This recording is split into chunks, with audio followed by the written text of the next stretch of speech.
নমস্কাৰ সকলোকে মই নৈতি ব্লগলৈ মই আপোনালোক সকলোকে স্বাগতম জনাইছো আজি ব্লগটো কোন মানে হেডে বেছি ডাঙৰ নহয় ক্লাছ কৰি মই এটা ঘৰলৈ বুলি যাবলৈ ওলাইছো হেতি আকৌ মোক গাড়ী পাৰ্টি খুই আছিল মই বলো ৰহ আজি তহঁতক ঠিকছে খুৱাই দিওঁ তো আমি আহিলো মণিপুৰী কিচেনত তাত আমি অৰ্ডাৰ কৰিলো পৰ্ক বেম্বু শুট আখনি 2 থালি আৰু চিকেন বেম্বু শুট 2 থালি মই চিকেন খাইছো আৰু অৰ্ডাৰ কৰিছিলো পৰ্ক ফ্ৰাইড ৰাইস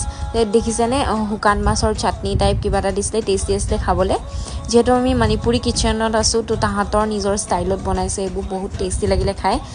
লগত আছিলে ৰিং পাপৰ মই চিকেন খাইছো পৰ্ক খোৱা নাই কিন্তু নেন্সিতে ওচৰত খাইছিলে ইমান খাবলৈ মন গৈছিল নহয় যেনে তেনে কন্ট্ৰোল কৰিছো নিজকে নিজে সো দেখিছানে বইল কৰা পুৰা মানে ফুল বইল কৰা লাই শাক